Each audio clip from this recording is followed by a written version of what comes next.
ficam com o nível de água baixo, a gente tem calafrios na diálise, infecções, grandes problemas a gente tem com a água. Nós temos que aprender a tratar a água de maneira fisicoquímica, com endobactérias.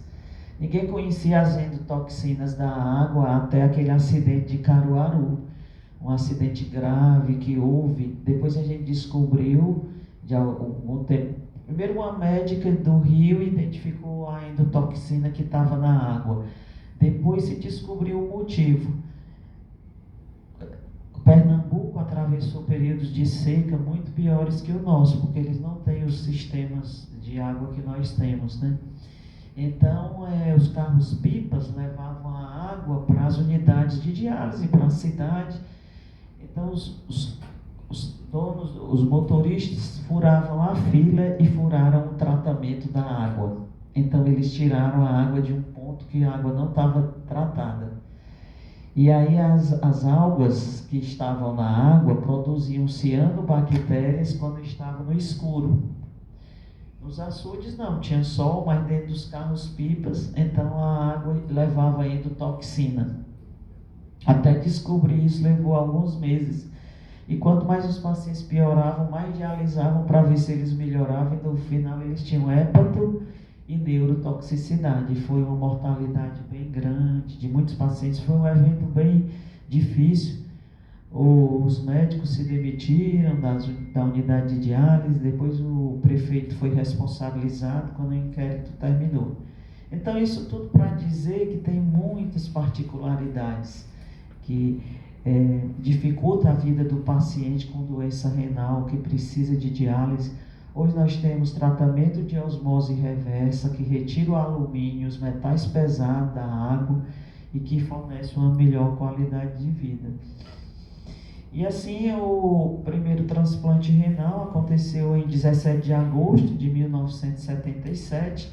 Nessa foto aqui nós temos mais algumas pessoas. Temos o Dr. Ailson, que aqui era estudante de iniciação científica e que foi o chefe da cirurgia do transplante durante muitos anos. A equipe era o Dr. Ailson, Dr. João Batista Cerqueira ainda está lá, o Dr. Jansen, Dr. Eugênio, que foi diretor do hospital, Eugênio Lima, do hospital Walter Cantillo. Então, muitas pessoas passaram pelo serviço. O Dr. André Castelo, que depois foi para o Hospital Geral de Fortaleza.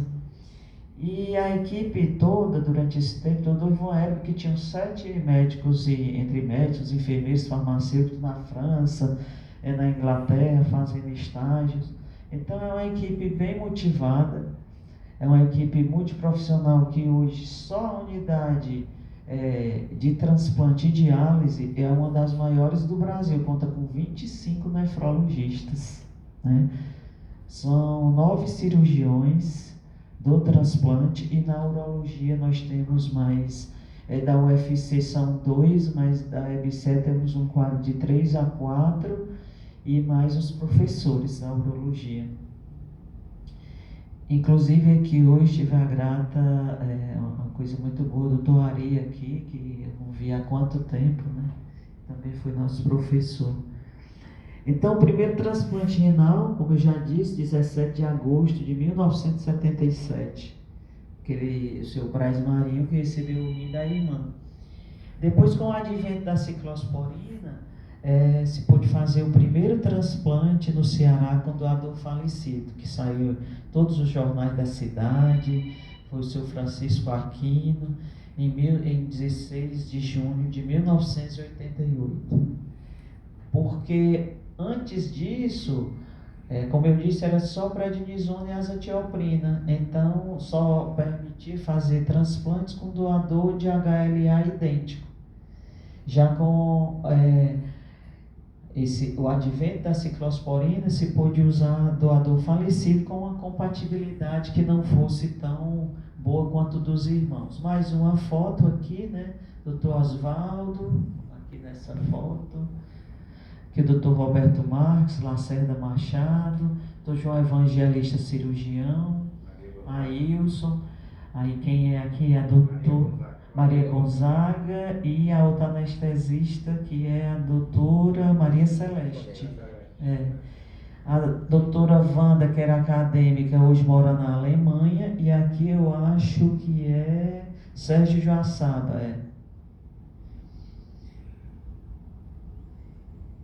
E aqui, pessoal, uma paciente nossa que a história é bem interessante. Quando ela transplantou, ela foi a primeira paciente em diálise da clínica do Dr. Emir Lima Verde. E ela era a única sobrevivente dessa época, porque todos os outros pacientes já tinham falecido e ela foi a única que transplantou. Então ela viveu muitos anos, ela faleceu de uma neoplasia há poucos anos atrás. Na época que ela foi transplantada, ela estava grávida e os exames não detectaram. E ela fez o transplante, a criança sobreviveu alguns meses, mas era prematura.